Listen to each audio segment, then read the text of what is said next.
What's up, guys? This is Thrice with LALTradio.com and A1Tech.com coming at you with another warning video on one of these tech products.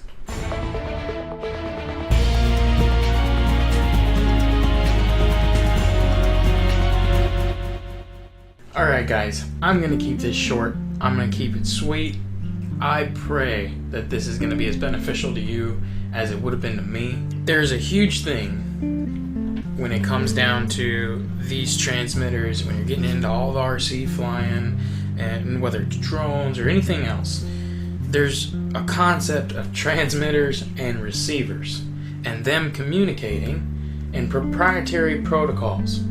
Now, if you don't know what any of that stuff means, I want you to pause the video, look up all of those words, and figure it out. Because that is a huge requirement of understanding before you purchase one of these and purchase drones. I suggest that if this is the first video you are watching, it's probably the best, because you need to know about transmitters that have multiple channels and pairing them or binding them to the drones, quadcopters, planes, helicopters, cars, all of them. Basically binding the transmitter to the receiver. And if you're trying to figure out what the heck are you talking about when you keep saying transmitter, because I was new to all this.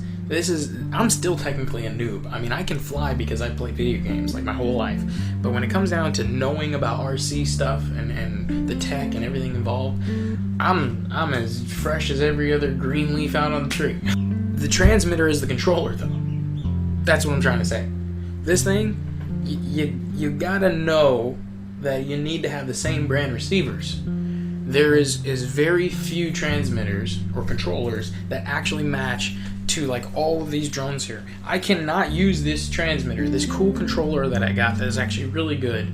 I'm excited to upgrade it and do all these videos on it and do a complete review on it and pair it to or bind it to all these quadcopters. The issue is though, I have to mod it. Physically mod it. I have to solder a whole piece onto it, and I have to flash a firmware onto it, which is possible with this after days of research, like at least 2 days of research. I finally was comfortable enough to know that I did not make a huge mistake in buying this thing. It's just going to take me a little time to get it all set up. I was expecting to get it all going and fly right out the box. The receiver I even got, I don't know if I can pair it to this quadcopter here, and this is the largest quadcopter I have that could pair to that receiver, or bind. Again, that's the word that's generally used. I'm used to Android tech, which is all pairing their things. But anyways, that is a huge warning for all you new flyers out there. Even if you've been flying some of these already, you know, come with the controller drones, the bind and flies that have their own controllers they bind to, their own protocol. After you've been flying for a while, you may want to upgrade to where you can get a bunch of drones and have one controller. That's what I wanted to do. I wanted to have one transmitter for all my drones, and I was like, I gotta get this, I can get this, this is a great deal, 50 bucks, woohoo! And then all of a sudden, oh man, I gotta spend another 30 bucks and get a module, and then I've gotta spend the time installing the firmware to get this to work. Oh, but I mean, it turns into a 10 channel instead of a 6 channel, so I mean, I am getting a big benefit of upgrading. Not only will it work with all of the drones, but I'll also be able to have 10 channel operation, which I'm still learning about all that. We'll again have more videos in the future about what all this stuff means.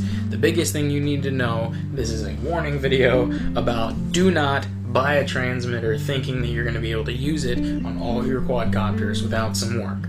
And the biggest reason some of you maybe just be like, oh, that's such a noob mistake. First of all, I am a noob at quadcopter, flying, drones, whatever the hell you want to call it, quads, KW80. The biggest thing that made me or led me to assume that you could use one transmitter on all the drones is, one, half the time when you read descriptions, it doesn't say needs to pair to just this.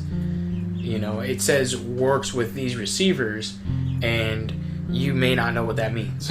So you may get overexcited and just think, oh, this works with everything. Second, and I'm admitting my mistakes, guys. Don't judge me. Leave it in the comments.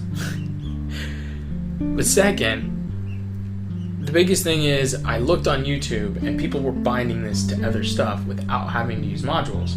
There are more articles that I found later on when I got the controller.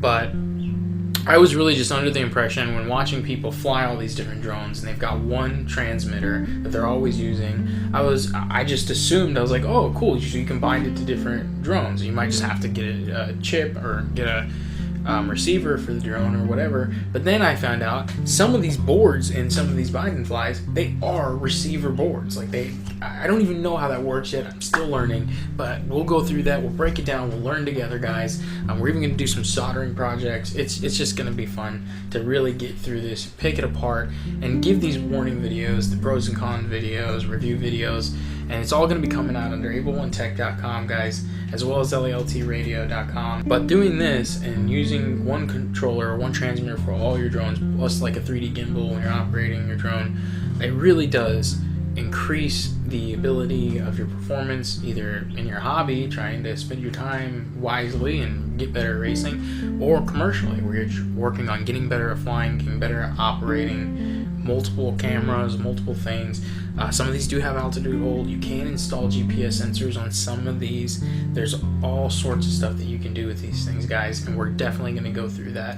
Make sure to leave a comment down below about this transmitter and let me know, do you have one of these? Are you thinking about getting one? Have you modded it? What do you know about it? Come on, share your information about this cool thing. It's also called the FlySky, not just the GoolRC.